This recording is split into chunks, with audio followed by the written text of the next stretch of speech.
झारखंड के गोड्डा से बीजेपी सांसद निशिकांत दुबे ने एक बयान दिया जिसमें उन्होंने कहा कि इस देश में धार्मिक युद्ध भड़काने के लिए सुप्रीम कोर्ट जिम्मेदार है। इस पर आरजेडी का क्या कहना है? मेरे साथ अब्दुल बारी सिद्दीकी जी मौजूद हैं। आपने सर बयान सुना, क्या आपकी प्रतिक्रिया रहेगी निशिकांत दुबे के स्टेटमेंट पर? देखिए, ऐसा है कि पहली बात, जो उन्होंने संविधान की शपथ खाई है तो उसके प्रतिकूल आचरण कर रहे हैं। और जो संविधान है हमारा, उसकी शपथ हम भी लेते हैं, आप भी लेते हैं, सब कोई लेता है। मगर आचरण अगर गलत है, संविधान के प्रतिकूल है, तो पहली बात तो इन पे केस होना चाहिए, नंबर एक। नंबर दो, वो अपने शिक्षण प्रशिक्षण के अनुरूप जो है वो आचरण कर रहे हैं।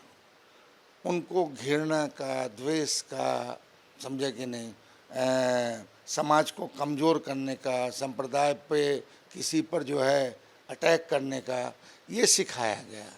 हमको सिखाया गया है कि सारे जहाँ से अच्छा हिंदुस्तान हमारा, समझे कि नहीं, उस हिंदुस्तान में हिंदू भी हैं, मुसलमान भी हैं, सिख भी हैं, ईसाई भी हैं, सब लोग हैं।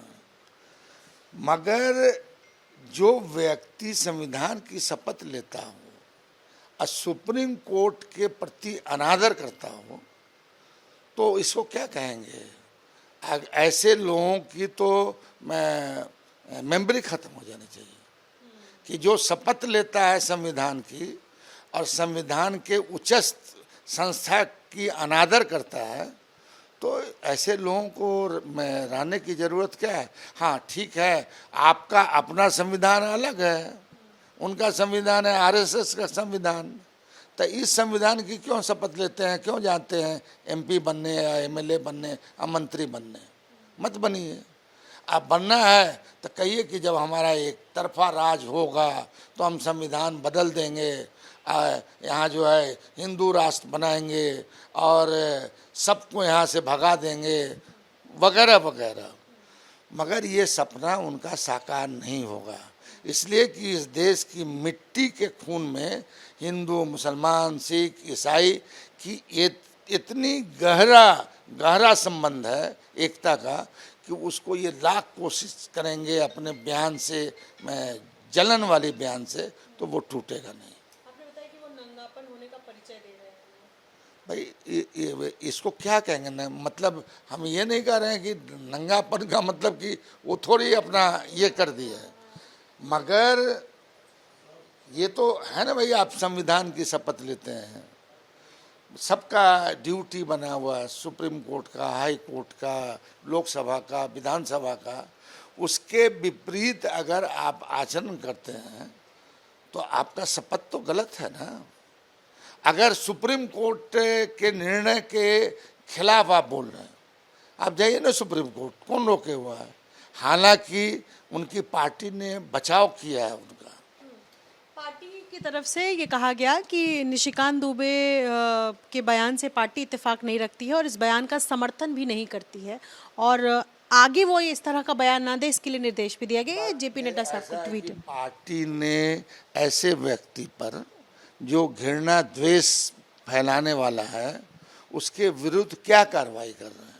बस आप बोल दीजिए भाई इत्तेफाक नहीं करते हैं हम, उनको निर्देश दिया गया, ऐसा बयान नहीं दीजिए। मगर जिस आदमी को मतलब आदत पड़ जाती है तो वो आदत से मजबूर है। ठीक है सर, एक सवाल और है। आज सुबह उन्होंने सोशल मीडिया पर पोस्ट किया जिसमें पूर्व चुनाव आयुक्त जो रहे, मुख्य चुनाव आयुक्त एसवाई कुरैशी, उनके एक स्टेटमेंट का उन्होंने रिप्लाई करते हुए कहा कि आप चुनाव आयुक्त नहीं थे, आप मुस्लिम आयुक्त थे। आपका जब कार्यकाल था तब झारखंड के संथाल परगना में सबसे ज़्यादा बांग्लादेशी घुसपैठियों को वोटर बनाया गया।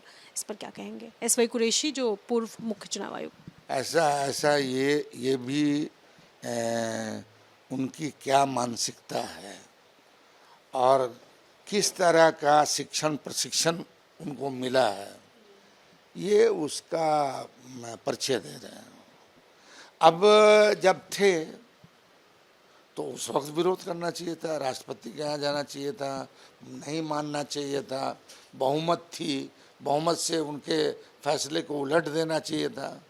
मगर जो हमारा चुनाव आयोग है उसको भी संवैधानिक पावर मिला हुआ है, और उस संवैधानिक पावर के तहत अगर हम संजोग से मान लीजिए कि हम कोई आचरण करने लगें तो आप कहिए कि साहब ये मुसलमान हैं, ये सारे मुसलमान को आप ही कहिएगा।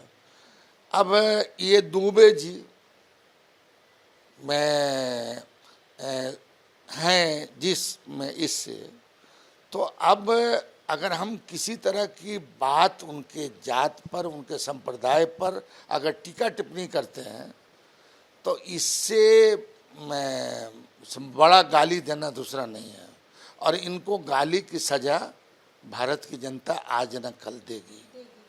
एक और सवाल, सीमांचल में आज बड़ी रैली हो रही है किशनगंज में, मुस्लिम बहुल इलाका है और वहाँ पर आपकी पार्टी यानी आरजेडी, एआईएमआईएम, कांग्रेस और बाकी और लोग बड़ी संख्या में एकजुट हो रहे हैं और वक्फ संशोधन कानून के खिलाफ रैली कर रहे हैं। तब जब ये कानून बन चुका है तो क्या कहना चाह रही है आरजेडी? क्या ये आपके लिए सबसे बड़ा मुद्दा रहने वाला है इस बार चुनाव में? भाई, हमारा डेमोक्रेटिक राइट है अपनी बात रखने का, विरोध करने का, शांतिपूर्ण विरोध करने का, प्रदर्शन करने का, हिंसक नहीं करने का, ये हमारा अधिकार है।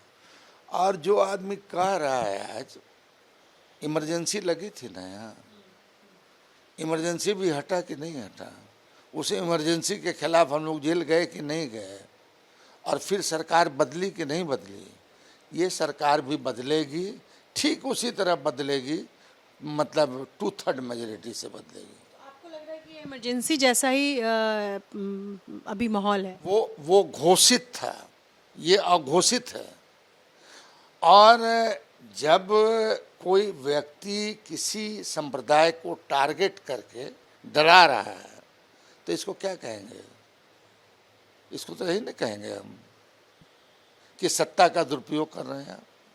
और सत्ता का दुरुपयोग कर रहे हैं, सत्ता किसी की बपौती नहीं है, ये भ्रम में नहीं रहे कोई। सत्ता आती है, जाती है, और जिस तरह का आप जो बीज बोइएगा उसी का पेड़ उगेगा। सरकार ये कह रही है कि आप बीज बोने की बात करते हैं, दरअसल विपक्ष मुस्लिमों को भड़काने की कोशिश कर रहा है वक्फ के खिलाफ, जबकि वक्फ उनका हितैषी है, वक्फ से मुसलमानों को कोई नुकसान नहीं होने वाला है। और सरकार इसी को लेकर के ये कानून लाई है ताकि जो ज़रूरतमंद है उनको उसका हिस्सा मिल सके। भाई, अब तो मैं डिफरेंट जो मीडिया है, चाहे इलेक्ट्रॉनिक मीडिया है, प्रिंट मीडिया है, अब वो तो उनका पोल खोल रहा है। मतलब आप तो कहे थे कि फलाना फलाना होगा, तो अब तो उनके धार्मिक गुरु भी कह रहे हैं। ये नहीं है कि कोई मैं आरएसएस या बीजेपी का लोग, मगर जो सनातन धर्म के धार्मिक गुरु जो हैं वो भी कह रहे हैं कि यह एक्ट गलत है। किसी के धार्मिक मामले में इस तरह का उन्माद और इस तरह का छेड़छाड़ किसी तरह से नहीं करना चाहिए। बहुत शुक्रिया हमसे बातचीत करने के लिए। अपने सहयोगी शैलेश सिंह के साथ निधिश्री, एबीपी न्यूज़ पटना।